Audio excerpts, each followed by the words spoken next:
Good morning. Thank you for joining the Model Site Summit webinar. We are ready to get started, and we thank you for your flexibility as we worked out some technical difficulties. On the screen, and as it has shown the entire time, you will see the Model Site Summit resources where you will be able to access today's presentation, as well as all resources that align to it. So what you're going to see on that page is you are going to see the presentation for today. You will see a Padlet that you can interact with, and you will also see all of the flyers that correspond with all of the upcoming project success trainings. And we will take time to break each one of those down as we move forward.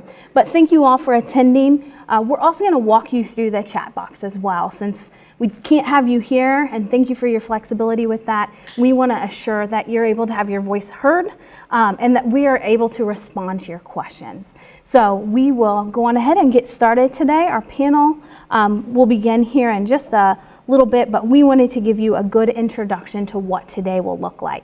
So we're going to share a little bit about the project success model sites. Each one of our model sites had very specific goals to what they wanted to accomplish for the 2019-2020 school year.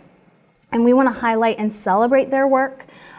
Each model site took on different sets of goals and really spent intensive amounts of time working with their project success coach to help make those goals a reality. And we obviously, as with any goal, we experience challenges and lots of celebrations along the way. So today we will discuss those celebrations, and we will discuss some of those challenges that we had as we were working towards those goals. And then we'll take a little pause and get our panel set up, and we will hear from our primary teachers and our model sites. We'll be able to share out on two very specific topics: unpacking, and then looking at inclusive practices. So we will spend some time asking questions, and then you will have the opportunity to jump in and ask questions in the chat box. So I'm going to jump out in just a moment and show you the website and the Padlet, but I wanted to give a second to introduce our team. Heidi and I are here and on the camera, but we have a team of project success coaches that work across the state, both providing on-site supports and model sites. And we also have project managers that help keep us all together. So I'm Meredith Keating-Merck. Amy Howie is joining digitally today. Ashley Quick, you'll see her in the chat box. She's one of our project success coaches. Heidi Brett Baker is sitting right beside me. And then managing audio today, and our project managers, Mary Baker Budisa and Christine Krieger, are in the back helping with all of the ins and outs of today's meeting. So I'm very proud of our team and the work that we have done this year. And at the end, we will share our email addresses. Feel free to reach out to any one of us with specific questions. As we schedule on-sites, you will hear from Mary or Christine. So know that they're a big part of our team in helping support our on-sites and model site work. So if you have not yet already, we want to know who you are and where you come from. So in the chat box, if you would please share your name, your district and school, the grade levels that you work with within your school or within your classroom, and the role that you have. And Ashley will kind of monitor that and kind of share out. I'm seeing a few of them come through as well. We want to make sure that you have the opportunity to see each other, and if you wouldn't mind also, if you wanted to share your email address in there, as we're sharing ideas, I think it's important to connect to the people within our region. I see Gina from Borden Elementary. Good morning. Hey, Laura and Kristen. And Ashley's here from Mooresville. And Sarah from Manchester. I know that her team's here. Hi, Mary Kate. Perfect. Thank you. We're seeing everyone come through, and thank you for taking time out of your schedule, and more importantly, for changing your travel schedule today to accommodate just some health needs that we have. So thank you. We're going to keep that chat box open. If you haven't had the opportunity to introduce yourself, please do so. I think it's important to see each other and see each other's names and emails. and where you're teaching. And please take a look at everyone that's here today, because those are great contacts to continue to reach out to. Project Success, if you're not familiar with our work, we support school districts across the state of Indiana, and we support students with significant cognitive disabilities. And our goal is to increase outcomes with high expectations, presuming competence, and assuring that every student has access to grade level content connectors, with the outcome of making sure that we have job-embedded professional development aligned to those high academic expectations. So you're going to hear examples today of each one of those as we focus on academic instruction. Communication will be a focus of today, and employability skills, knowing that each one of those are a foundation to help make the most successful student possible. Project Success supports unpacking the standards. We'll talk about that today. We support curriculum mapping. We talk about goal writing. We currently have a webinar that you will find as well. We talk about formative assessment and support districts with certificate of completion. And we do that in a variety of ways. So we do webinars, but we're also on site doing professional development and intensive training with our model sites as well. And you can always find our website at Project Success Indiana. And I wanted to just take a moment. I'm going to exit off of the presentation and jump into the website today, just to show you how to access our website and how to find all that you might need on our website. So our website's Project Success Indiana. And on the resource tab at the top is where you're going to find today's material. So if you click on this resource tab at the top, and right here, this is a regional training, so you'll just use the drop down to find 2020 Model Site Summit and click go. And on this page, you will have access to everything that you need to follow along today. So I'm going to scroll down slightly, and you see today's webinar here, but our presentation is there. We have an aha moment page that will prompt you to log into a Padlet, which I'll show you on another slide here in just a second, and all of our upcoming professional development. So if ever you need anything from Project Success, you're probably going to find it on the resource page. But today we are located on resources, and then use that drop-down menu for regional trainings to find today's presentation. If you select the Padlet, we'll use this for interaction today, but you'll also find a clear and concise place to find everything you might need. So you'll see everything from information on the Padlet for the Model Site Summit, professional development, all the way to a few of our districts have some really good information that we weren't able to share today. So you'll see that as an example right there, and you'll be able to click and view those as well. So just another outlet. You can use the chat box, you can use Padlet. We want to be flexible to what you might need today, and know that each district has a different way of assessing information. So here is the purpose. We have currently 9 model sites, and I think it's important to know that each model site has a very different goal in mind when it comes to what they wanted to accomplish this year. So today's purpose is to share our model site goals. Each one of our districts will have a representative up front, but each came with their team of support.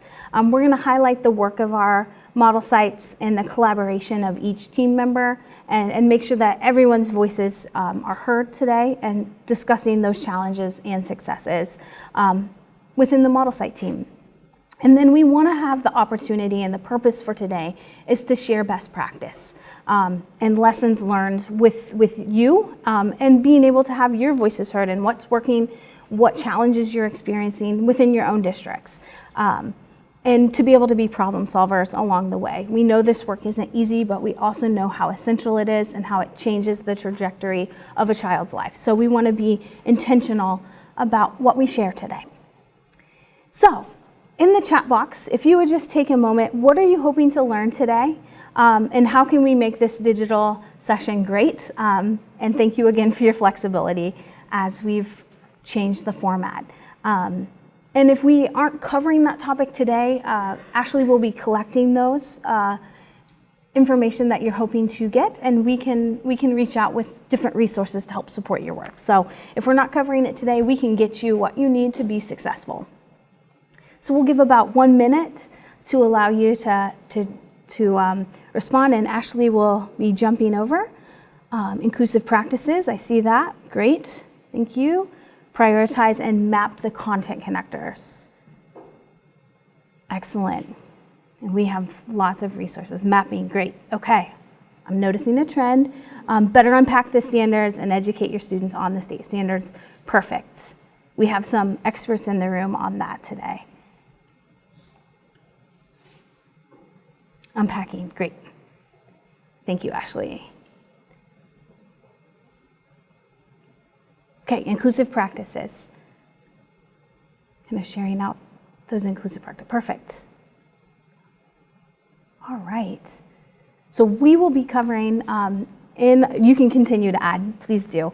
We're going to be covering the unpacking as we talk today, but we have several resources that correspond with that. And in a little bit, we will share out our on-site opportunities, and that can be something that if you're interested, please share that with your administrator. Or if you are an administrator, please take advantage of our at no cost professional development that corresponds with that. But our teachers here today, looking around the room, the majority have unpacked before, the majority have aligned to a map to help determine what they're teaching throughout the school year, both at the primary and then this afternoon with our secondary teams as well. So we will touch on that, and we also have several resources. So we will make sure that you have those. All right, so what we're gonna do here, because it's gonna get a little bit tight, we had a video set up, but we're gonna use my computer. So here's what we're going to do. On the screen, you're gonna see our model site teams. We have Manchester today. We have Southwest Elementary from Greenwood. We have South Ripley Elementary. We have Crawfordsville and Hoover and Hose Elementary here in the room today. We're gonna just give a quick highlight of what their goals were, and I'm gonna look at my notes over here, so if you see me moving side to side, but we'll share each one of our model site teams, how many years they've worked with us, kind of what their goals were in the process, and we can make this available to you as well. But we'll start with Crawfordsville. We began 2 years ago with our Crawfordsville team. We began at Hoover Elementary, and then with Heather Sutton, and then we added Hose Elementary, which houses the K-2 program, and added Sydney Cooper to the team. And it's been a great K-5 transition. We've had really good conversations about what that looks like within unpacking and curriculum mapping, K-5, even though the programs are housed at 2 different buildings. So this is Crawfordsville's second year with our team. They've received professional development and attended regional or on-site trainings for about 3 years, and really focused on unpacking the English language arts content connectors and the math content connectors K-5. And making sure that what was happening K-2 aligned with Heather's classroom 3-5. Making sure that we included core vocabulary in those maps, making sure that we focused on the curriculum that we used, and we looked at what was being provided to the general education students with the curriculum, especially in math, and assured that we were aligning to that and starting there, and then leveraging unique learning systems to help support that work. So that is really where we began with curriculum mapping. The team will talk about some of their goals at a later time, but those were the 2 primary goals: unpacking, looking at the curriculum mapping K-5, and making sure that every student had access, especially thinking through those students that have the most intensive needs, and how do we align to the content connectors and hold high expectations. And then our next model site is our South Ripley Elementary team. This is a real dynamic duo. I call it Team Lori because we have our teachers, Lori, and our paraprofessional who is really equally the backbone in that classroom. And this is their first year as a model site. They have tremendous support from their administrators. They have tremendous support amongst their team in the classroom, and they work collaboratively with general educators as well. We began the focus at looking at the standards and curriculum side by side. And as we were doing that, we decided that we would expand it to combining our math and our science and combining our ELA and our social studies so that we could leverage those topics side by side and making sure that those blocks of time were extremely intentional and we could fuse those standards together and highlight both. And the team this summer even went through every single curriculum activity resource that they have, boxes on the ground type of work, with the standards in front of them to assure that the activities that they had, the materials that they had aligned to those standards. And if it didn't, they went back and found resources and materials that did. And they worked really hard on their lesson plan units this year, and that has evolved and likely will change, and they'll talk to that today. But all of that aligned to those content connectors. We pulled the high priority and included some of the medium priority content connectors to make sure that we were A, preparing students for those high priority content connectors, and B, we were thinking through the alignment to the IM assessment as well. And then our Manchester team, I'm gonna read off this one, actually sitting right next to me. They're here with me. And our Manchester team is unique in the fact that they have both a primary and secondary team that correspond and work together. So we really have that primary, elementary through middle school, junior high focus as a team. And this team has received professional development for several years, 3 years, with their cooperative, Wabash Miami, really focusing as a cooperative and then focusing at the district level as a model site. So really making sure that they were preparing along the way. And that's been 3 years as they've worked through the professional development through on-sites, and then the last year as a model site and really working closely with Ashley through that process and receiving both on-site professional development and working as a model site team. And then last but not least with our elementary teams, we have Southwest Elementary with Jamie and Beth Henry at the elementary level, and they jumped right in this school year, joining forces around communication and really making that their central focus, making sure that every student had a mode of communication, going above and beyond to assure that that is across the school settings, and then aligning their curriculum to match that, and setting high expectations. And as we've moved through the school year, we're going to be adding team members to this team and making sure that we have the full elementary perspective. This team has focused on making sure that every student, if needed, has an AAC device. Every student who might need an alternative form of communication, such as Braille, they've went above and beyond to do that, and work closely as both teacher and paraprofessional. So this will be wonderful to hear about how they've use the communication to kind of start as a foundational piece, because we do know that that is the starting point for our students. So it'll be great to hear from that team with that focus across the communication being the foundation there. So what we are going to do here, we're going to just pause for about 3 minutes. I'm going to unmute myself for just this moment of time, and we're going to get our panel up in front so that they're in front of the camera and they're in front of the audio. And then Heidi and I will be asking questions of the team, and they're going to be able to respond so that you can hear from their perspective. So while they're standing up, I'm just going to I have the slide up with each name and each district. We have representatives from each of our teams. Once they're up here, we'll let them introduce themselves, but their names and information will stay up on the screen. Ashley will manage the chat box, and when we're ready to jump into audio, we will do that. And I will pause my audio for just about 3 minutes, and we'll get that model site team in front of you. Thank you for being flexible. All right, thanks everyone. We have our panel set up here, and we're gonna give them just a moment to introduce themselves. You're gonna see their names on the screen, but we wanna hear their voices too.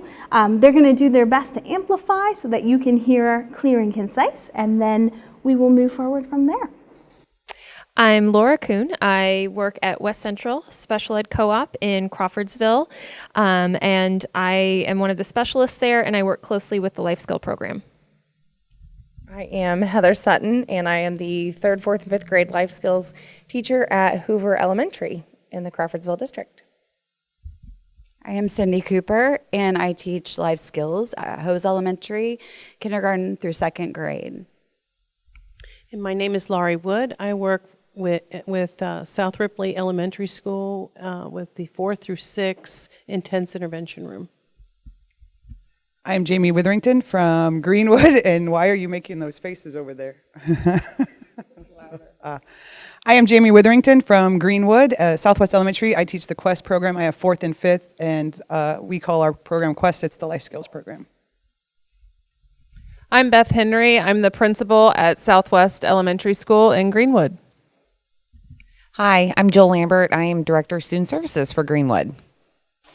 All right, so what we are going to do next, I'm going to just turn this slightly so we can advance the slide. We are going to ask a few questions of our team. And these panel questions, each one of the model sites have worked on these goals in a variety of ways. So making sure that they have unpacked, making sure that they have looked at those high priority content connectors, but in different avenues. So some of our teams just focused on those critical content connectors and their curriculums, while others have unpacked through a full curriculum mapping process. So I want to be mindful that each perspective will be different, as yours will be, but hopefully between the teams, each one of those perspectives will help. Okay, so let's just have a quick conversation on where you began in the process. Thinking through the grade level, the subjects, within the unpacking process. Where was your starting point? Grade level, subjects. I started with, I teach 4th and 5th, so that was the grade level that I looked at, and I started basically with communication and how that looks in and in reading was kind of where we looked at, because I have a 5th grader who pushes out into Gen Ed, and so how to align with Indiana standards. And do I have to say that all again? No, you're good. Keep going. Because I don't remember. But yeah, so I started with 4th and 5th grade and looked at reading and communication and how that fit into pushing my kids into their Gen Ed classes. Talk to me a little bit, as you mentioned, communication. What does that look like at Southwest Elementary? What did that goal look like as you made it come to life? It looks totally different for every kid. I have kiddos who use sign language. I have kiddos who use picture communication. I have kiddos who use iPads with Proloquo to Go as the app. I am very lucky that I work in Greenwood. We have a foundation that allowed me to write grants, so I was able to get communication devices and iPads and the app for Proloquo, and so the majority of my kiddos that are nonverbal have Proloquo as their use of choice because it's worked. Like, kids have been really successful. We've seen a lot of growth, and then we focused this year on core word and increasing that. Our first question was where we began in the process, and Jamie from Southwest Elementary talked about beginning with communication and how that looked very differently for every student. Some students using Proloquo to Go, other students, I know one of your students uses Braille, and one student uses sign language, so assuring that every student had their mode of communication addressed first and foremost, and making sure that that aligned back to the reading curriculum, which aligned straight back to Gen Ed, and making sure that it started that way, starting with individualizing the communication, and then moving towards the standards, and obviously the standards are aligned right to general education. What else? Where else did everyone else begin? Talk to me a little bit more. Where did you begin in the unpacking process? We began, well, first, before even that, one of our main goals was just to make sure that everyone was being cohesive and working together on this, like on similar curriculum, on making sure that, in our K2 building we had they were working on this curriculum in 3-5, this curriculum, middle school, high school, all different. And with the amount of transitions that our kids do, we wanted to make sure that they had something similar. So we've added in, we've looked at the gen ed curriculum to see how we can fit that in. We've looked at using unique learning systems, so that way that we've got that continuum as they continue to transition to the upper buildings. And then with that unpacking, making sure that they flow and that we see that connection from grade to grade and building to building. Absolutely. And I know one of your bigger focuses throughout the year was making sure that you did look at the curriculum, making sure that it did align specifically to the critical or the high priority content connectors, and knowing when to supplement.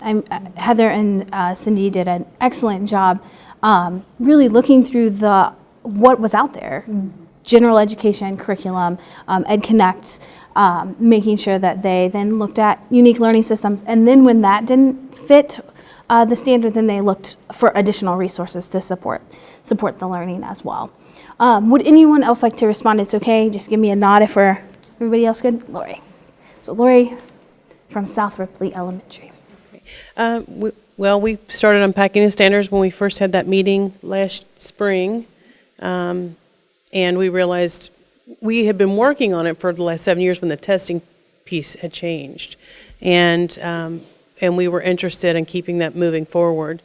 And when we started looking at the standards, then we looked at all the material that we had, and we seen that we did have gaps in our lessons. So once we wrote out all the the content connectors and the standards, how they connected to gen ed, then I was able to identify by units, what else did I need to add. And we've been really busy this year trying to close all those gaps and fill in the holes. Were there specific places that you noticed more gaps? As you started with the critical content connectors, where did you notice the gaps in your curriculum as you were looking through your lessons?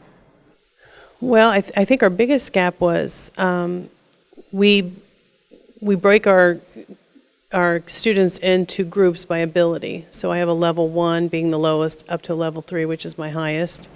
And I was really pushing my level 3 kids, but I wasn't necessarily always presenting the same information to my level 1 students. So I was very fortunate to find some things on Teachers Pay Teachers to really help me out. And of course we use the ULS system as our framework, which we got a lot of material from there. And we found some really good resources this year to help or fill that gap with the level 1 students. So everybody's getting the same information. It's just presented in a different format based on what they're able to do. Absolutely. And that has worked really well. I mean, students we weren't sure would be able to identify or show knowledge on the subject has really shocked us. Absolutely. So we've really been pleased with what we've done this year. Absolutely. Setting those high expectations, assuring that every student has access, regardless of their level of need, towards that standard, and having the communication to be able to show what they know. Talk to me a little bit about who you included in your process, or who was part of your team. Each team is very different here as you were looking at unpacking, but who did you include in the process? Since I have the microphone, I'll just, well, I definitely included my aides in the process, and they're a huge part of my team because they have to help me execute the lessons, and we know what each of our strengths are, so we built around that, and that really made a huge difference because we both are teaching what we love. And then the other piece was, including my principal and then also the special education teacher who works with the mild program, and because some of my students would migrate later with them. So we're making sure, how can we work together to make sure that we are servicing the students to the best of our ability and that they're, getting a world-class education that we may have not been able to present earlier, in our earlier years, but that's kind of what we did. Just make sure you talk really loud. At my building, at Hose Elementary, we've done a lot. It feels like we've had a lot. We have our kindergarten, first grade, second grade map that we use for our school, and trying to use those resources. And I felt like I was all over the place trying to, because of all the different abilities in my classroom and trying to meet those needs. And so, in working with the teacher's aides, like you were mentioning, I find it's also very hard to be able to have time with them, to be able to explain to them, because I've had a kind of a revolving door of aides this year, so that's been difficult. So we're working on that, trying to get everybody on the same page and make sure that we are able to execute the plan. Let's talk, we've mentioned communication. Let's talk about how you individualize that process. So what does it look like? How do you identify levels of need? How do you include prioritizing individualized communication within the unpacking process, or just your day-to-day? How are you focusing and making communication the foundation as you're having access to the academics? So I would say the level of communication for each of my students is what guides my instruction. And I'm very lucky to have 6 aides in my classroom with my 10 students. So it is, yeah, it is completely changed my classroom. It has completely changed the dynamic of everything. I'm able to have those students work mostly one-on-one with students, or with the paras and myself, whether they have a LAMP device, or whether we're just using picture cards, or whether we're attempting to start signing with them. So those types of communication are what's all driving the way we're presenting the information to them, whether it's just the pictures. Some of my students are able to verbalize what it is that they're learning in their responses, so we don't use as many pictures. So depending on, just like with the ULS system, I go through each of the levels with them to determine. I just made up my packets this week for just in case we have the 2 weeks out, but even through those, I went through and was able to choose which level my student was at, whether they needed the pictures, whether they just needed the words, and how were they going to utilize whatever device it is that they're using at home with their parents with a low level of frustration. So that's been a big push for the lesson planning, and I would even say the more hands-on approach to whatever lessons that we have in the classroom. So I think it's given us a chance to give them more independence, even within their communication, and not just, oh, we can do this for you, we can do this for you. No, you can try this, you can attempt, and that's made a big change. Talk to me, just focusing on what you just said, talk to me about how you model communication using your AAC devices, how you model communication using alternate forms of communication, because we know that that is so important. We model for typically developing peers from birth on. How do you guys model, and how do you help your paras model best communication practices with individualized students? Actually, this is something that I got from Cindy, the tell, show, do practices. So we do those even within our calendar time, our group time in the mornings. Throughout the day, we'll gather back together for direct instruction, just whole group instruction there. So we tell them what it is that we're going to do. We show them how to do it. And then it's more the do like me, and see, this is what I'm doing, do like me, or it's a constant. All day long. Yes. Yep, all day long, consistent, with intention, right? Yes. So with me saying that, I'm encouraging my staff, which several have not been trained as I've been trained, but I have to model that, because otherwise I get some of my staff in there that have never been in a classroom like this. I actually have one who graduated from high school recently. So she is, for me, she's a sponge. Like, she is absorbing all of these types of techniques and methods to use, as well as my more veteran paras that are in there. So just, it's all of us modeling for each other, and it's also a lot of collaboration with each other, saying, I noticed that you were doing this. This is maybe something you should try next time instead. So that helps us guide daily instruction. Yep, and being able to realize where the challenge is and know that we have to provide consistency. So we may have to shift up our strategy, but if we can provide it then with consistency, it benefits that individual student. So yeah, go for it. And I think one thing that really helps is having using that language and using that format in my classroom, and then she's using that in her classroom. It's helping with that consistency as they move on to the next school. Sure, absolutely. So the consistency between grade levels. Okay, so we'll fuse into the next question. So we've talked. Yeah, go for it.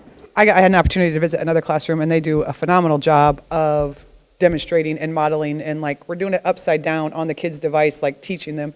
And I can't do that. Like I have to sit next to them and be like, so I think going forward, that's going to be something that I'm going to work on in my classroom, is basically having my own communication device and building those conversations in and having those like organic conversations of how are you, and not necessarily doing it with my voice, but showing them and modeling them with their device. And I haven't done that. It's been more of the sit next to them and show them how to do it and then encourage them to do it. But so just trying to create a more natural experience of conversation with students to use their AAC device everywhere. So. And a great way to model for gen ed peers, gen ed teachers, as we're using, as the teachers, we're modeling with the device and the students able to have a two-way conversation. It's just a great way to share different forms of communication and knowing that we all communicate differently, and that's okay. So one thing that I would like to move towards is, how have you shared the high expectations through the Unpacking with your paraprofessionals, with your gen ed peers, and with your related service providers? So as you've unpacked, as you've aligned curriculum, I'm sure that it's changed the way that you teach and the way that you interact with students. So tell me a little bit of ways that you've shared your curriculum, your unpacking, your communication with all individuals who interact with your students daily. One of the easiest ways we have done it is I have 2 assistants and we all take the kids to lunch, and I'm very lucky this year I don't have kiddos who throw food at me, so we can sit and kind of like they're working on independence, and so we can still monitor and have a conversation as adults with kids around you, and just share like ideas about, hey, this worked earlier, this didn't work. And then especially when the weather's nasty and we have inside recess, we can create, and we have peer buddies come down and work on things with our kiddos, so we can take 10 minutes over here and share ideas and do trainings. And we do, because of their split schedule, so like I'll meet with my assistant that comes in the morning and be like, hey, this is the plan, this is what we're doing, what do you think? And then in the afternoon after school, I have a few minutes with my afternoon para. So just being intentional about sharing with them what I'm working on and what the kids are working on and what I'm thinking. And sometimes they're like, oh yeah, that's great. Sometimes they're like, I don't think that's going to work. And just so that sharing of information, and if it works, great. And if it doesn't, right? I mean, I'm going to learn from it. I'm very lucky. I have phenomenal. And one is huge this year. She learned how to do Braille on the Brailler, and I can't do it. But it's just been really awesome having great people to support you, so it makes me look good. Absolutely, absolutely. And there were lots of heads nodding when we said being intentional and sharing and taking risks to try. So I think that's really important. Impact on instruction, impact on student learning. What have you seen with the unpacking process, curriculum alignment? We talked about individualized communication. What does that look like for independent students? Give me some success stories. We do have independent stations that we work on, and our lessons are individualized for each student. So even though we break our groups into ability levels, within that level, there may be different levels of learning. So, we have to always constantly be assessing once they've mastered this. I don't keep them on that same skill.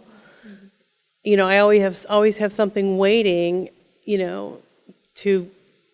like for example, yesterday we're working on greater than, less than. One student was working at a much quicker pace, and this is the second day we'd worked on it, and I could tell he was already mastering it. So I had some algebra expressions ready for him to work on, and then I continued to work with the other two students who were still kind of struggling with it. So I continued working with them, and he was working just fine with the algebra expressions. So I, in just in a moment, was able to have that ready for him to go, and he did great. And that's a great example of formative assessment, observing, changing your instructional strategies. Yeah, in the past, I may have, before I did this, I may have just said, oh, well, this is the lesson plan for today, and we're going to just all keep working on it, and they're bored out of their mind because it's like, how many times is she going to make me do this kind of thing? And we've totally changed that this year. Yeah, we thought we were really individualized, which we were, but we're even more so now. It's identifying, why make this student keep doing this activity, and being proactive and having things ready, and that's worked really well.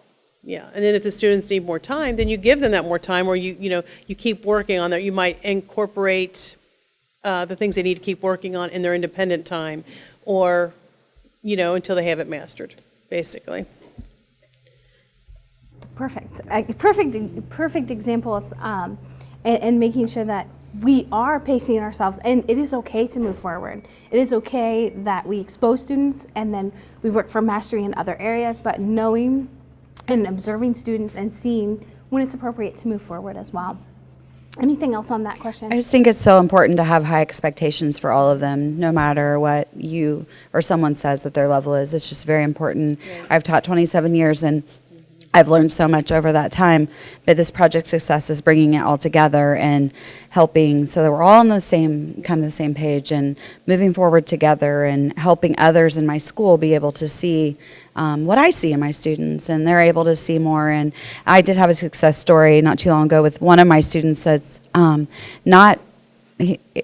he's pretty much nonverbal, but then he's starting to talk now, and he's using more appropriate, and he's starting to say the words that up on the unique stories and repeat them, and it's exciting to be able to see that he's actually trying to come out of his shell and be able to show what he knows.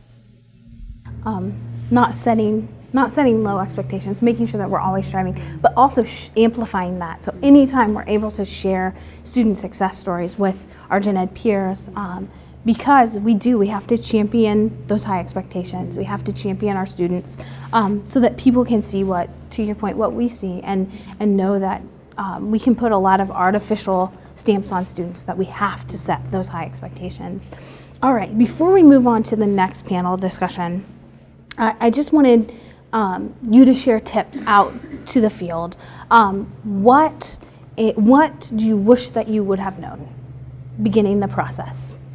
What do you wish you would have known? What do you wish Meredith or your project success coach could have supported you with more? How could you have, if you had information ahead of time, what would it have been before beginning the process? I think for me, it was, and I'm sorry, I was ready. I think for me, it was because I needed to be able to understand more of what we were going to be doing and unpacking standard, all those things. There's a lot of things that I've done over time, and I was doing a lot of the right things, but I wasn't necessarily putting it all into the right format. And I think for me, just being able to understand a little bit more about what we were going to be doing and how it could benefit my kids. I see it now, and I see the things that are building on each other through the process, and it's helped to bring our programs together. And I'm excited to see it work through our middle school and high school too, to see, hopefully our preschool at some point, that we could all be on the same page and same board. But I think for me, it was just being able to put it all together and understand what we're doing, and there's not a lot of time to learn about it. I didn't really know how to use some of the math things, and so in the unique learning, for instance, and so there's just a lot of little pieces that just don't give up. I would also say clarification within what exactly project success is in the beginning, because I think I would have had better buy-in from all the paras in my room. I think I would have also even had more so buy-in from administration, because it was also, oh, we need to be including them as well. I wish maybe they would have been involved in the very beginning, so then they would have seen the process and what all was being put into this, rather than me having just to go explain, well, this is kind of what we're doing now. But having like even a pamphlet to say, you know, a map or visual here, what does it look like? Where is it that most people are starting now, and where is it we're hoping to be by the end or in the future from where we even are right now? So we could even see where we are within the process, but where are we going to be eventually? I think that would also help with buy-in for everybody in the community as well, because I'm also struggling with parent involvement with this, of them, me sending home papers that we've worked on, and they're saying, well, my student can't do this. Yes, but I'm still exposing them to this, because eventually they may be able to understand it. So if we had not exposed some of my students to the things that we have here in the past, I have one student that would have never known what Antarctica was. She is obsessed with it now and wants to go there someday, while trying to explain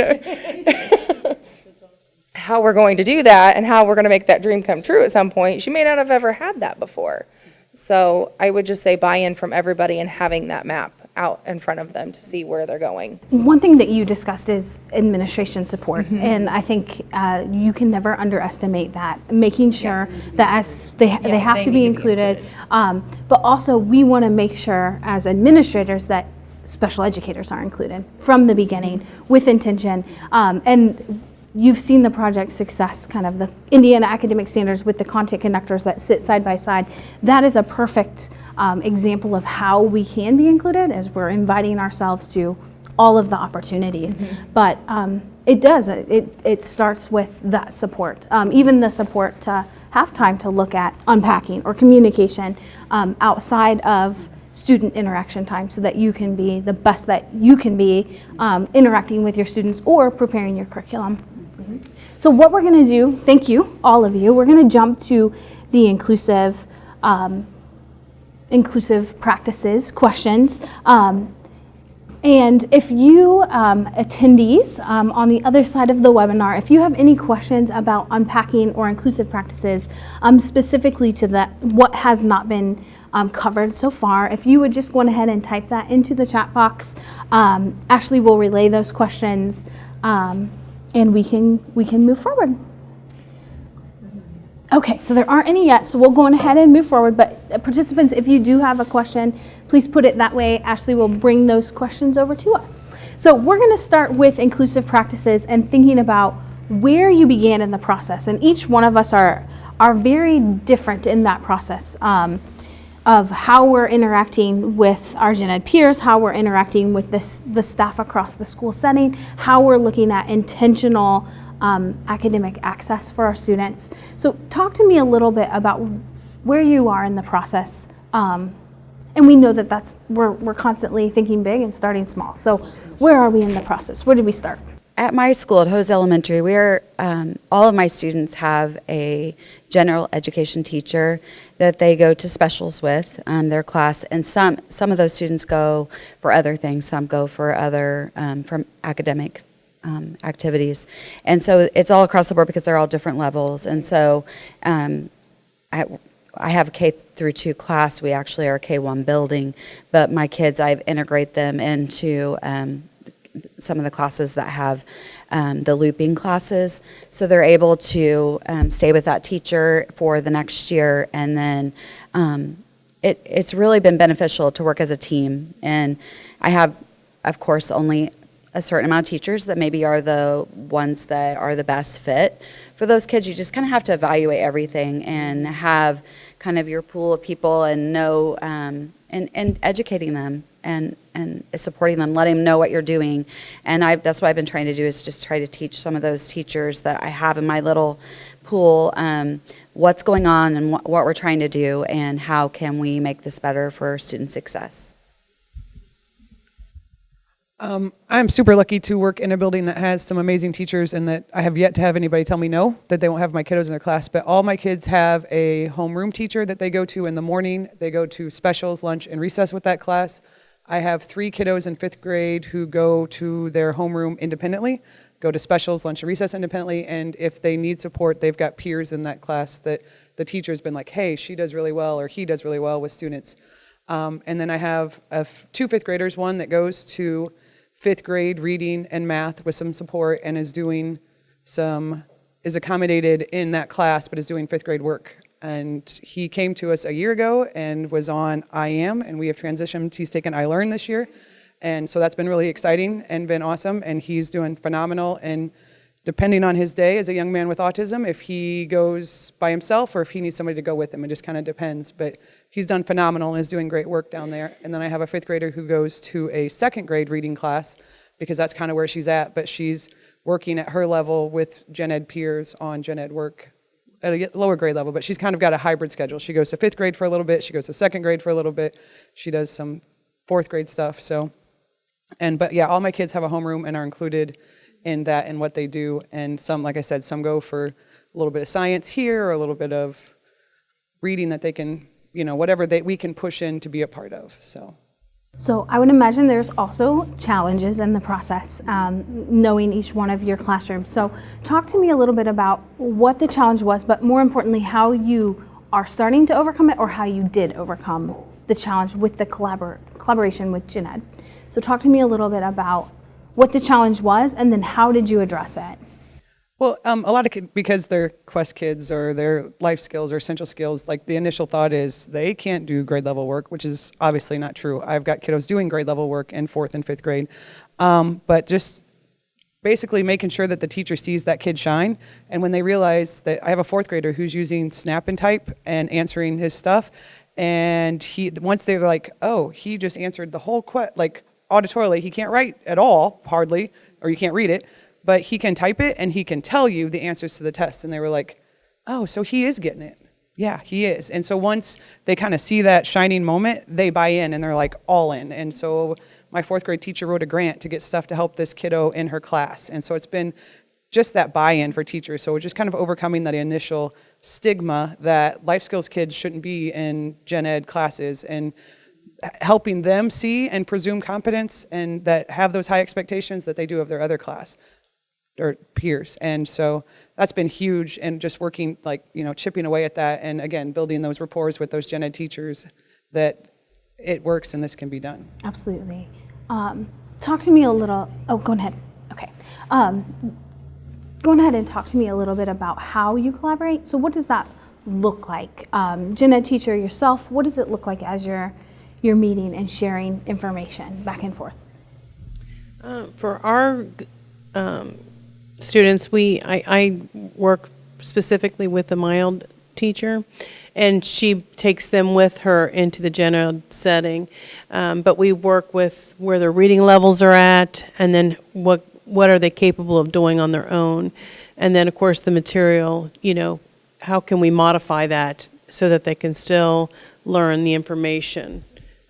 That's primarily what we do, but we do through collaboration and working with the gen ed teacher, what subject matter and how can I supplement or help you still be able to reach my students, and and they can perform.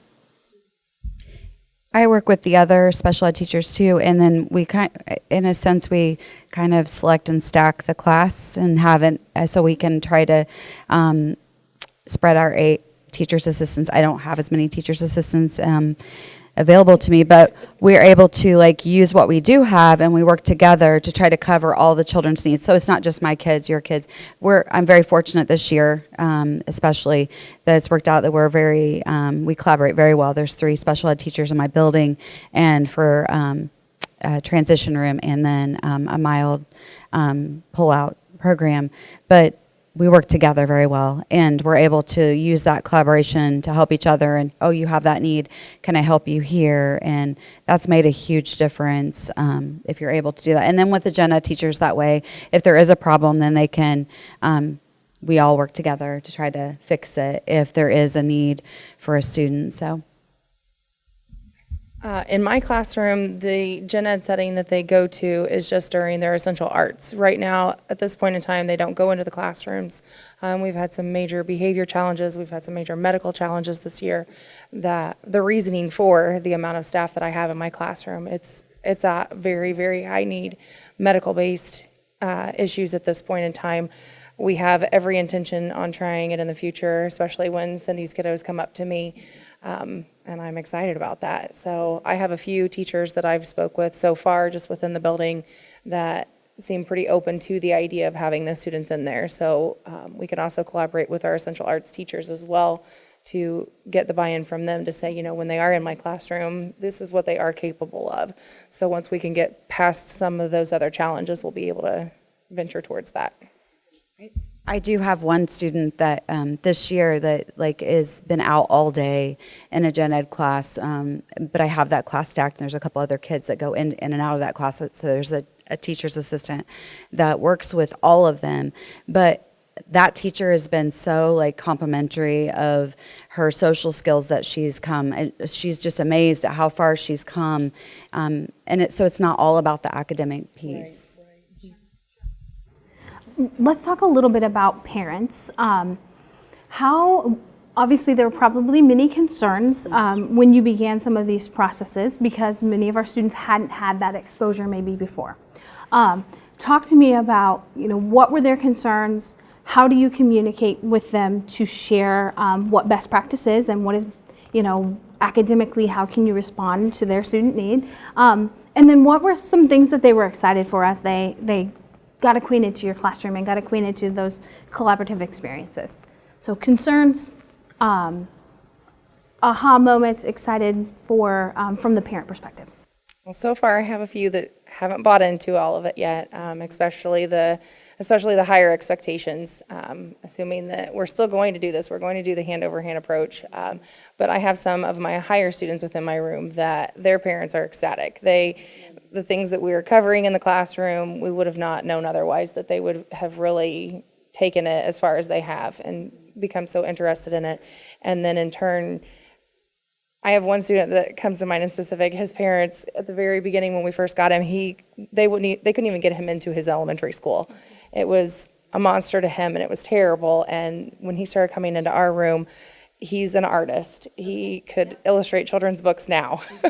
He's fantastic. And when I started using the pictures with the words for him, he hadn't seen that before. So now his characters have literally, I have chills, his characters have come to life. His pictures have come to life. Everything has eyes on it. Everything becomes a character, a storybot type thing. And he's reading now for me. He's answering questions. We may not think that he's paying attention as he's over here creating some of the things out of clay as we're reading stories together, but he can tell me all the comprehension questions, the answers to those, and it's in there. And he's excited to come to school.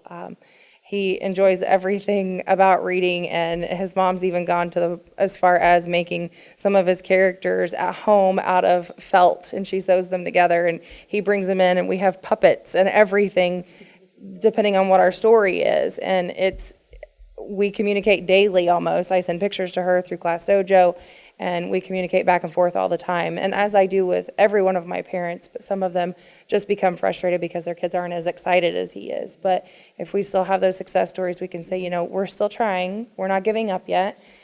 Just because they may have an attitude towards this or they may not like this, we can try it some another way. So, yeah. So the next question, I'm going to look to you leaders here. Just talk to me about the process and what you've seen out of students, out of your teachers.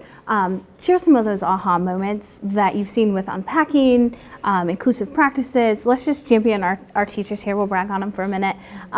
What have you seen? I'll brag. It's been really great to see them using the different curriculum and using and just different ways to reach students, which has been great. There just seems to be a lot more ease in their day with that aspect. They've taken on unique learning and all the other things so well. They're using that data to help drive their instruction. They are, they're using different ways to communicate with kids, and they're leading their paras in what they're doing, which is just wonderful, and setting a great example in the school for higher expectations for those kids. So that has been really great to see. And I know I talked to Cindy too and Heather a lot. Like, it's great that we now have this plan. You know, we have maps that we can look at. We know where we're going with these kids. We know where they're going to go when they get to their next building. So it helps to have that. It feels like a really good team. Like, we've got a good team going, and we're just going to keep building on with that. We've always been really excited and supportive of the work that's going on in our Quest classrooms, but this opportunity has really had a positive impact on our entire school. Our teachers have always been very inclusive, but I think now they're being a lot more intentional about thinking about universal design, understanding that concept of presuming competence in all students. We were able to UPAR our entire building, and that was a game changer for our teachers, for our kids. It gave our general education staff an opportunity to see that, a student in fifth grade with a first grade reading level can access grade level or even above grade level content when given appropriate supports. And we've had some parents very excited about the things that Jamie's doing and how that's spilled over into the general ed setting. So I'm just excited. I think our whole school is excited about truly embracing the concept of inclusion. And I want to stop looking at this is the inclusion class and this is the inclusion class. And why are we talking like that? Inclusion is inclusion is inclusion. If you go to our school, that's the expectation, no matter what classroom you're in, that we're going to provide you with the tools necessary to help you be successful. Absolutely. Absolutely. So we had a panelist question that came in through the chat box. So talk about the success that you have had getting students in gen ed. So we've touched on it, but let's talk a little bit more. How much time are they in gen ed? I know this is individualized. So how much time are they in general education? What subjects? Knowing that it looks differently for each student. Can we talk to some student examples of what that looks like? My fifth grader, he is in there for the entire reading block and the math block. So our reading block is 90 minutes. So he's in there from like 1:35 to the end of the day. And then he does have an aide that's with him, sometimes directly with him and sometimes just supporting so he can be independent. Again, it just kind of depends on him and what's happening. And then for math, he's in there for, they don't do, 45 minutes for their math instruction. But he's in there for the full time for the fifth grade instruction. Our fifth grade rotates, so it's different teachers. It's not the same teacher each time, which is kind of cool. And so he has different opportunities to interact with other people. And have somebody else, not just me, telling him, hey, you can do this, let's do this, and encouraging him. So that's really cool that he has a team of people supporting him and pouring into him. And then he does a little bit of science and social studies, and again, that's kind of like schedule-based and when we can push in. But the main focus has been reading and math. So yeah.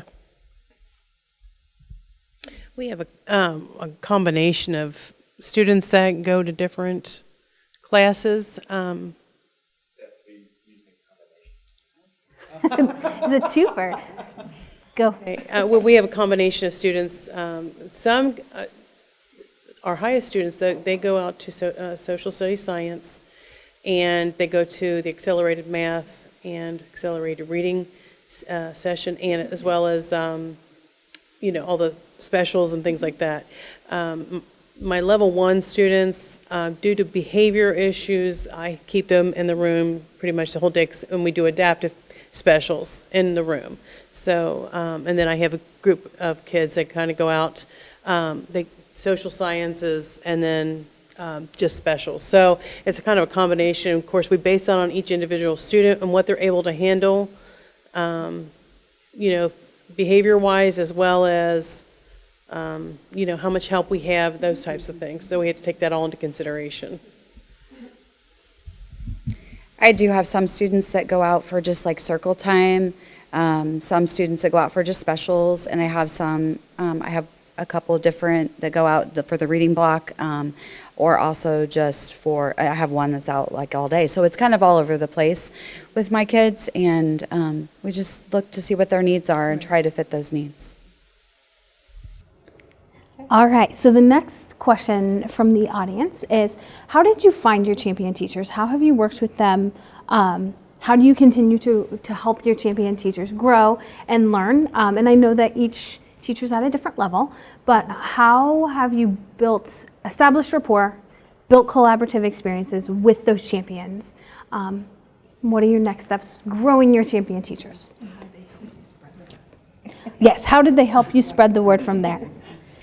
Well, for me, I've taught 27 years, so always in a life skills type setting, and I've taught with some of the same teachers, so I've had them over the time, but usually what happens is they fall in love with the kids, and they ask me to, like, oh my gosh, who am I going to get next year, or once they've moved on to the next school, or so it's really about just falling in love with them and just knowing that they have high expectations for them too, and they want to see them succeed, and so.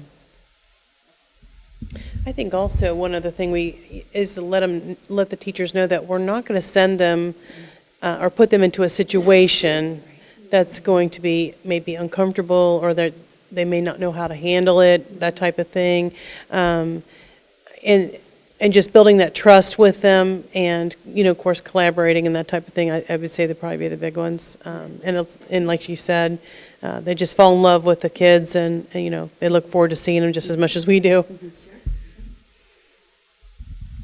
Same thing, just building the relationship with the teachers. I've been in the building I'm in now for 10 years, and so just building those relationships and working with them, and the same thing being like, hey, you're going to love this kid, and then the first couple of days they're like, oh my gosh, I love it. I told you would. So, right. Yeah. So yeah, just kind of the same things, fostering those relationships, building them up, and again, talking to them, assuring them, this is going to be great. This is going to be awesome for you. It's going to be awesome for the student. It's going to be awesome for your class. And so just championing that, yeah.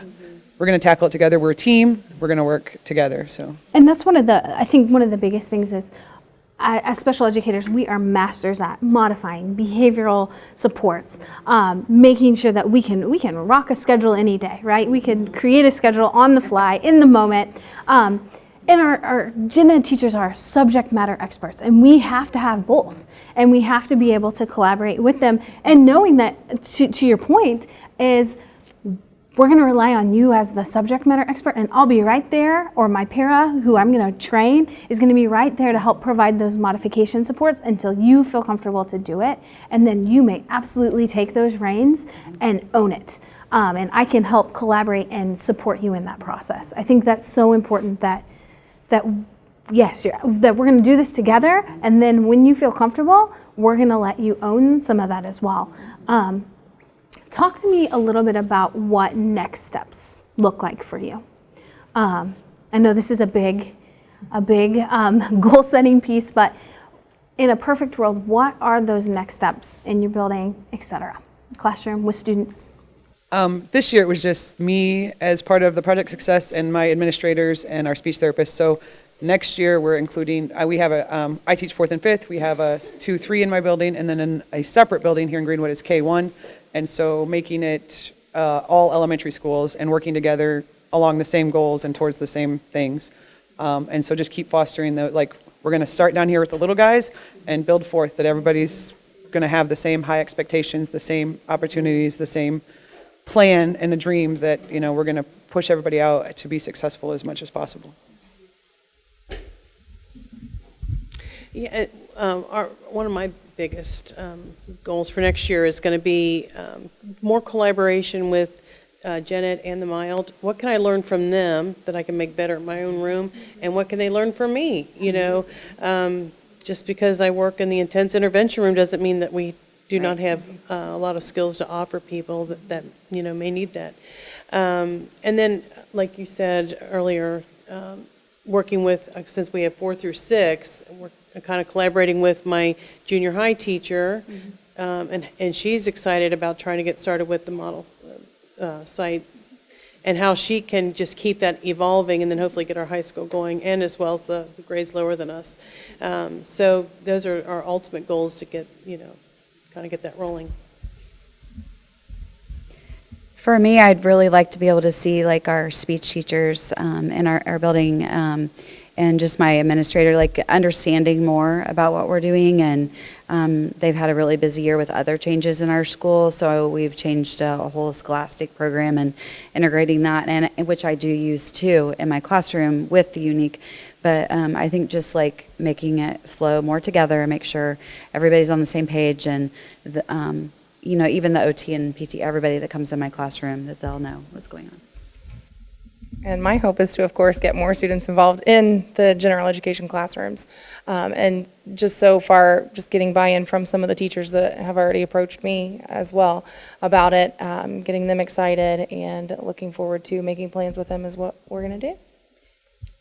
One thing that we had talked about doing too is creating a mission statement for her room too, to put outside of the doors. That way too, everybody knows what our mission and what we feel about these kids, and just to kind of help promote that inclusion. And I know that was one of the Quest team here at Greenwood. They put together a mission statement, I think at the beginning of the school year, that just highlighted the entire program's mission and vision for all students, especially those with significant cognitive disabilities. So I'm taking some questions from the chat box here. So these will be random questions. How do you find the time to collaborate with Jenna? Yep, it's difficult. Let's talk about it. You get 3 hours of practice. Honestly, it's very difficult. It's very difficult. Honestly, I don't have a prep time. I don't. It just doesn't fit with the medical needs and things of some of my students. I don't have that. I eat lunch with my students. I'm in with them all day, and to go to the bathroom, literally, I have to just quickly go and have someone cover for me. But I'm fortunate to have the transition teacher next door to me, so I can say, hey, can you cover my class for 2 seconds so I can run to the bathroom, literally. But I think just if you send an email saying, hey, just can we get together for 5 minutes before school? It's very difficult. You just have to find what works for them. And I just kind of kill it with kindness and do it when I can find time with them.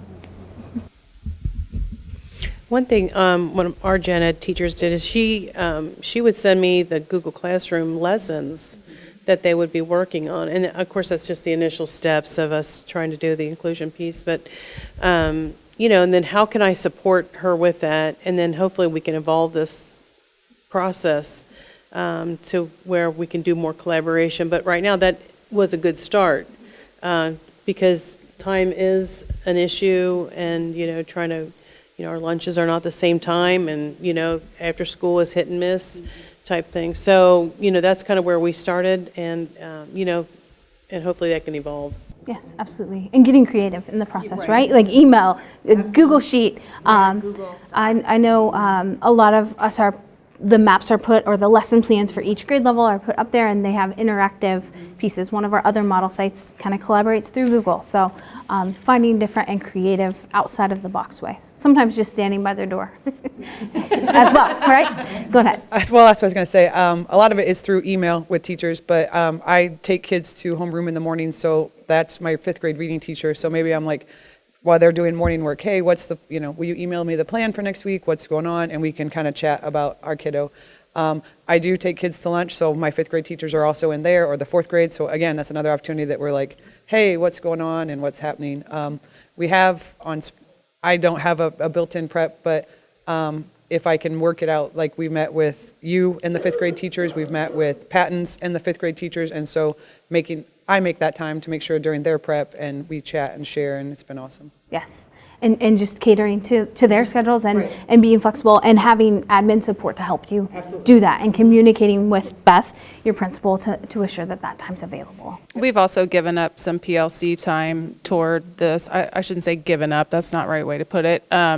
Dedicated some PLC time and just been intentional about those meetings, whether that be with Jamie and grade level teams or special area teachers, and you have to just try to make that time, because time's the biggest factor no matter what you're working on in education. Right.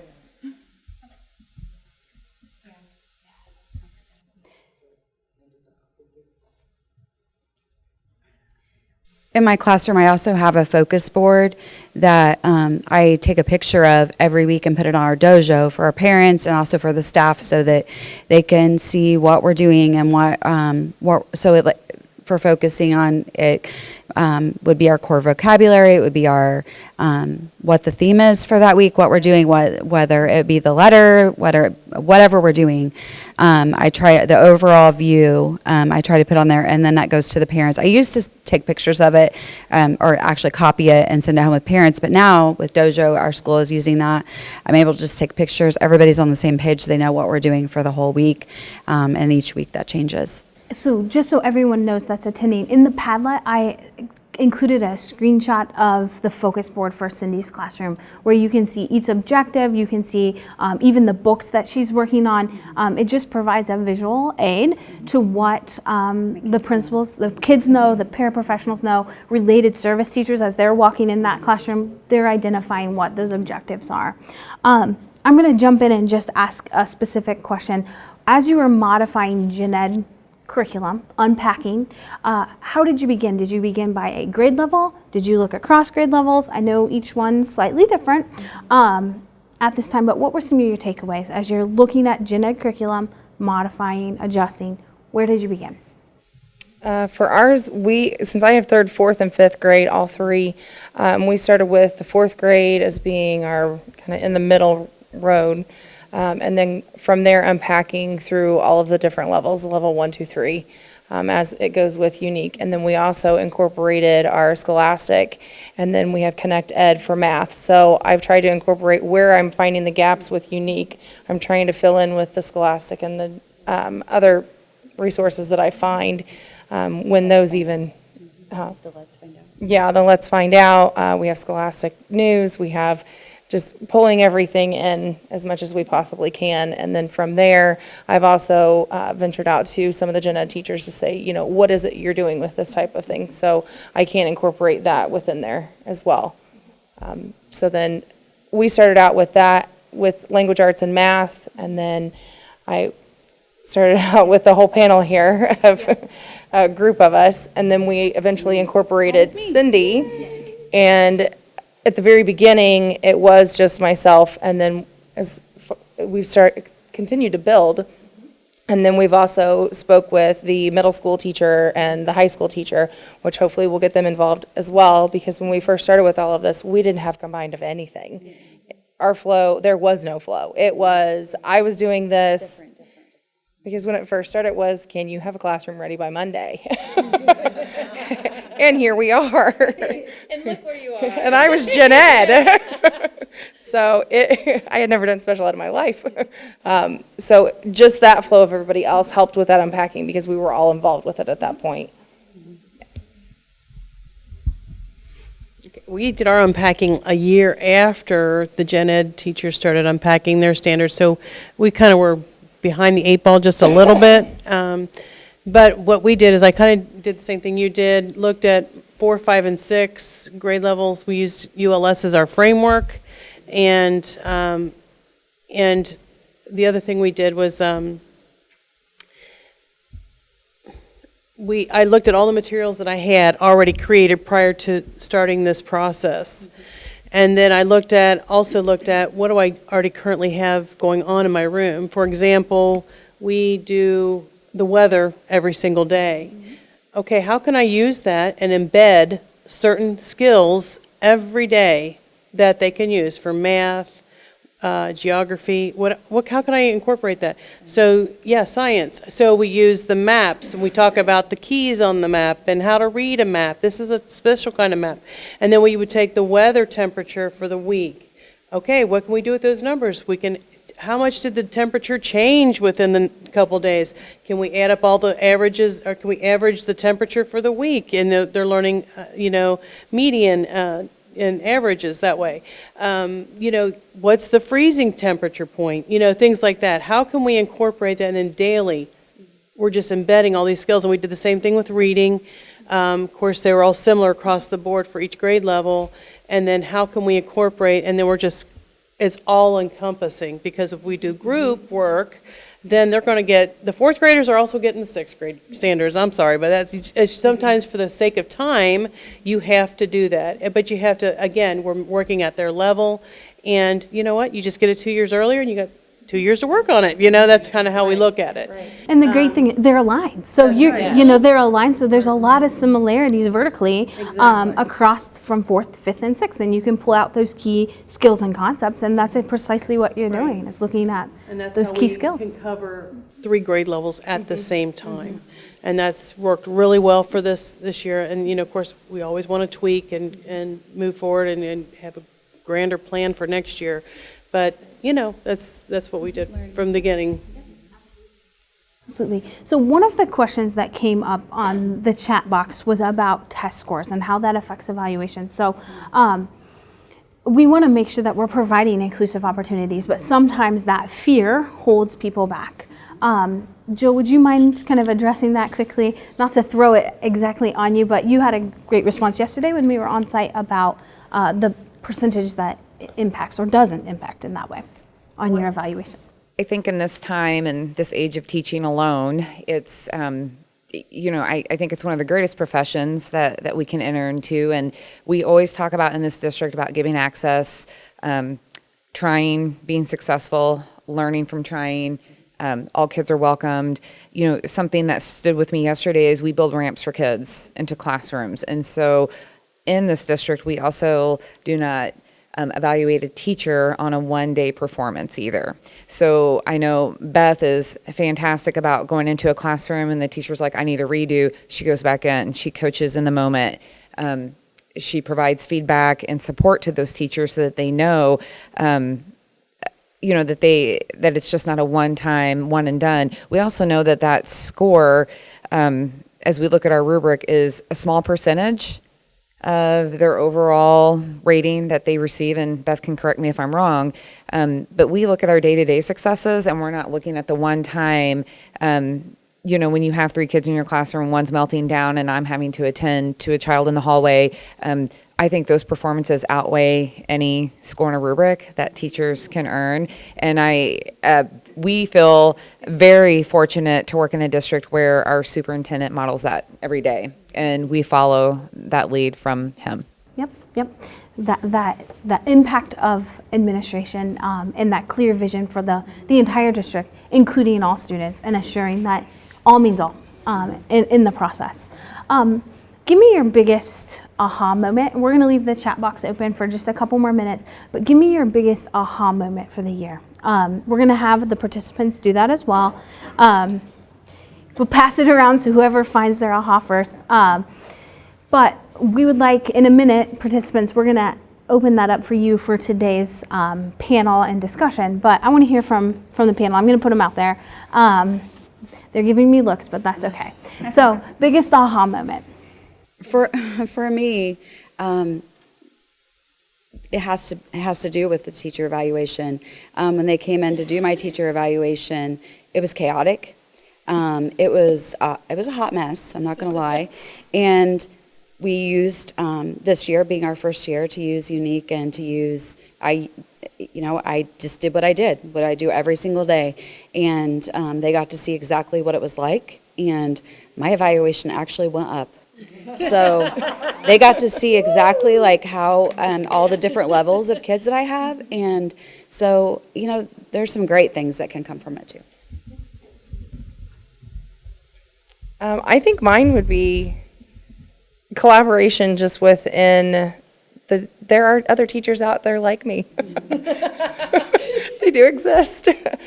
Because before, Cindy and I never had a chance to really collaborate, and now Laura's coming in weekly, and it's kind of, if she's not able to join with us, then I still get feedback from what she's doing, and like her focus board, I never would have found out about that had it not been for a day that we were all collaborating, and it was like, well, what are you doing in here? Same thing for the teachers in the middle school and the high school. We had never had those opportunities before Project Success. They've been more frequent this year than they ever have been. So like when I first started, I always heard about the Cindy Cooper lady, and everybody referred to her like I thought she was famous. Then I met her and it was like, she should be. So having those chances yeah, because before I would go to a staff meeting, and it's like, or some type of a meeting, and they would say, oh, this probably doesn't pertain to you. Well, now I can walk in there and say, yes, it does, and I'm going to stay here. So it's just made I think, a better environment, a better work environment, just with us being included, not just the students being included, but us being included as well. So I feel like I have people out there that I can reach out to finally because of this. So. I agree with everything you just said. Amen. And I think too, when you start asking teachers like, oh, do you have anything, what do you use for teaching the continents? And they're like, you're teaching the continents? You know, and they're like in shock, and it's like, yeah. We also teach algebra, science, and you know, all these other things, and they're just shocked, and it's like, not really shocked, but it's just they're surprised, I should say. But I feel like this whole process has helped us gain more respect from our other peers in the education field. But as far as the classroom aha moment is that the biggest thing is planning works.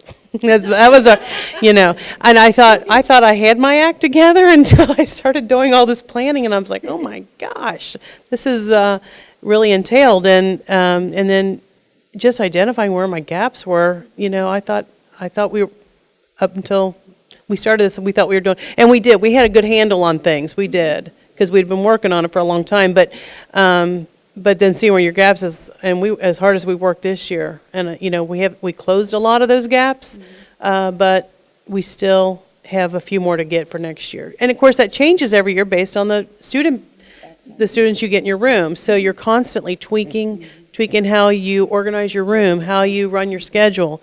Those are the main things. It's just always being on your toes, being flexible, and being willing to do whatever it takes to get the information and helping the students succeed in the classroom. I think my biggest aha moment was around a kiddo with communication, and we tried everything, and pretty much, well, I guess my biggest aha moment was it's okay to fail, that you're going to do it, and not to take it personal. Like, don't cry. I mean, there's several times I've cried, but don't stay there. Like, get up, try again, and just keep, throwing stuff at the wall and seeing what sticks. And it finally stuck this year, and he is using sign language with intention and with purpose, and it's not just him screaming and grunting or whatever. He's acknowledging that he needs something or he wants something, and making those requests and just having those conversations. And so that's been huge. But I think my biggest just realization was it's okay to fail. Just get up and keep going. Okay, so we've talked about our aha moments. What I would like to switch to, I want to open it up, and I want to share a little bit with our panelists. So I'm going to pull the presentation towards me a little bit less off of you. And then what I'm going to do, we're going to keep the chat box open, so I'll keep our panel close. And we'll make sure that we can ask questions if they arise. But one thing, we talked about inclusive practices, and we've talked about that opportunity. You've talked about building your team. So one thing is, for this summer, our Project Success team jumped right in to assure that we were addressing just that. So I just want to let everyone who is attending know that our summer regional trainees will focus on building inclusive teams, joining together to do much of what we have discussed today and what each of our model sites has shared out. That is going to be the focus of our regional training. So bringing in an inclusive team, bringing in your EL specialist, bringing in your SLP, making sure that your administrators are right there beside you. So if you'd like to learn more, there's a link here. It's also on our website. Ashley Quick is your contact, or you can email me and I'll just send it right to Ashley, and we'll get you the answers that you need about that. We have, I think, 6 sessions over the summer. Same session, just different locations. So hopefully all day, and you can hopefully find one that's close to you and meet up with both your team, and as we've learned today, and as we've continually learned at opportunities where we're able to pull teachers from multiple districts together, there's an impact in hearing the story. And this is another way to hear that story and hear and build on ideas of each other. So with that being said, there is a goal template both on Padlet and on our website. This is just a tool for you to think about your local district. We had each one of our model sites complete this at the beginning of the session. When we began working with them, even the ones that we began working with almost 2.5 years ago, they completed this template, and we complete it every year that we jump into our new school year. We wrap it up by May so that we have a clear and concise vision for what we want to accomplish. So we wanted to share that with you. It's on the Padlet. Mary also linked it to the website, so you can download this and develop individualized plans for your team. So I just wanted to make that available, that those model site teams templates are up there. And then in the next few minutes, what I would like for you to do is click on that aha moment link. It's on the presentation, it's on the website, it's in the Padlet, whichever is easiest to access for you. And if you would just fill out your aha moment today, we're going to capture that and just share it out. We'll also, the project success team will leverage that. Any opportunity that we can fuse in those ideas into our professional development, we will. And then in the chat box, if you would just share a next step after hearing our panelists today, after hearing some things that they're doing with their teams, what are your next steps? Whether it's one small next step, whether it's large and you're developing out a team, if you would just put those in the chat box, Ashley will collect those. We would love to hear from you. So we'll just give a couple of minutes for you to do that. In the meantime, what I would like for you to do, our panelists are going to stay up here. If there are questions, add those to the chat box too. And here is one. Let me read it first. Okay, so exposure versus mastery. We've talked about that a lot. How do you assure that students are still progressing and gaining skills? As you're kind of balancing, we're going to expose students here, we're going to work towards mastery here, here, and here. How are you assuring that students are moving forward, gaining skills along the way? So how do you know that they're learning? How do you know that they've mastered a skill, or how do you know that they're progressing towards a skill? And how do you determine when to move forward? I do like progress monitoring and formative assessments, formative assessments almost daily, but progress monitoring like once a month, and you're looking at what their IEP goal says, and yep, they've got it. We'll do one more month of like kind of review to make sure, and then if I have to, I'm calling parents and being like, so those IEP goals I wrote like 3 months ago, yeah, he blew them out of the water, so we're gonna go forward, and then just keep pushing kiddos. But yeah, it's all about just checking, keeping that data, and progress monitoring or formative, any of that, just to keep it fresh and in your mind, so you know that it's time to move on for them. Or the kid will just be like, Miss Jamie, I'm bored. Oh, my bad. So, right, just those relationships too. One thing, I'm just going to jump in. One resource that's available to you on our resource page is a formative assessment strategy. Our team wrote it specifically for students with significant disabilities. That's a great place to start. I know Jamie and the rest of the team fuse in many of those strategies naturally into their instruction to determine next steps, but there's a very formal document there that's, I think, quick and easy to read, and it has the typical formative assessment strategy and then thoughts for a student with significant disability. So just wanted to highlight that to piggyback on Jamie. In addition to everything Jamie said, we also make sure that we have but we have some really good resources that where we can reach all students. One thing that we use is Brain Pop. It's animated, so the kids love it, and it has virtually a video for every subject matter, whether it's exponents or teaching tectonic plates, whatever it is. They have a wide genre of lessons on there so that my students who are, need errorless learning, they're still getting exposure to that information, even though they may never meet mastery of it. And that way, and using like fun game type review type things that we have online, the students just somehow connect with that, and they're able to show us a lot that they may not be able to tell us verbally or demonstrate. So we just being creative in some of the things that we offer to the students can help us identify, how well they're accepting or, doing with the information. And on BrainPop, you can search by a standard or topic, correct? Yes, correct. So another way to just where you see a gap or need to supplement, being able to provide another expression form or representation form for a teacher to show. In the younger grades too, we're able to use have fun teaching. They have a lot of my students love the music videos, and to learn the letters, to learn the letter sounds, to learn the sight words. Those are really great things. And then I had a former teacher's assistant many years ago that did a golf scramble last summer and raised money to get some iPads for my classroom. And so then we're able to do a lot with that. And then the Let's Find Out that we touched on earlier, the Let's Find Out has a lot of great learning things and videos and games and vocabulary for the science spin. That's a great one that my students love, and we do that every week.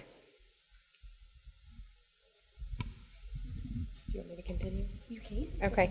As far as progress monitoring goes, we use what they have with ULS. I also use a program called Sing, Spell, Read, and Write, and it incorporates music and basically phonics skills for all the students, and it has progress monitoring wrapped within it as well. I also go through and go through their standard or their goals on their IEPs and make sure, just as she does, checking through, is there something on here we need to change? What have they completely blown out of the water? And hey, Mom, he has this. There's no reason for us to do this. So whether that be mastering whatever level of reading that they're doing and whatever it is on math skills that they've worked on at that point in time as well. So progress monitoring through ULS, through the Sing, Spell, Read, and Write, all of it. So we also do Edmark as well as another supplemental activity for them. And that's something that we just do in the very beginning of the day. They get on there for 10 minutes or so, each of them, and that gives me another gauge to where I can look at where are they progressing with their reading levels. All right, so what I want to do next, we'll keep the chat box open. Please make sure that you're adding those aha moments using that link. We have just a few more minutes, and I just wanted to share out a few important upcoming opportunities for you to be aware of. So if you aren't already a member of our quarterly newsletter, please click on this link. It is right here in the presentation, and sign up for that. We provide a quarterly newsletter that highlights celebrations, it highlights best practice, and it highlights just upcoming opportunities from our team. So we just wanted to share that out. I've spoken on the inclusive teams. If you're interested in having on-site professional development from the Project Success team, where a Project Success team coach comes to your site and you complete a needs assessment to drive that instruction, there is on-site professional development information. That's a flyer. It includes all of the information step by step that you might need to sign up and be a part of that. And then one of the other pieces that we're jumping into this school year is the teacher leader cohort. So what this will be is helping teachers become leaders within their district, within their school community, and doing so with a team to help support that. So we're inviting all of our model sites to be a part of that just naturally, to help provide examples and ideas of what they've learned, and to be thought partners with our teacher leaders. But also we'll be able to have month-to-month professional development, 5 sessions in person together, working on both professional development, ideas to share out within your district. All of the things that we've talked about are on today are on that scope and sequence for that teacher leader opportunity. So we'll be selecting around 30 teacher leaders that would like to participate in our cohort alongside our model sites who are available, and there's a link there to join that. And of course, we have free professional development for paraprofessionals, currently 6 courses that align directly to things that your pairs are experiencing in the classroom day to day. Everything from understanding cultural competence to working on assistive technology and accessible materials. Honestly, they're appropriate for teachers as well. So they're completely free to you, and you can log on. There's a flyer linked right here to join and be a part of it. We've found it to be extremely helpful for all. And last but not least, if you want to contact us, our emails are here in the presentation. They're also on the website. I just want to thank, first and foremost, our attendees for being flexible through this opportunity. We've had to think on our feet a lot today, and I think that's the message of education, right? Thinking on our feet. So I appreciate you being flexible and thinking about health first and participating digitally. I apologize for any kinks that we had to work through. We've recorded a lot of this, so we'll make it available if you missed some things. And then our model sites, thank you so much for jumping in, trying new things, stepping outside of your comfort zone, to our leaders for championing our teachers always. And I appreciate you. So questions, if you have questions for the team, send them to one of us here on this link, a Project Success team member, and we can get you in connection to our model sites. And without that, we are ending with just 5 minutes. We'll keep the chat box going and actually can correspond back to us. But if not, we're going to end today, and thank you for your time. Thank you, guys. Thank you.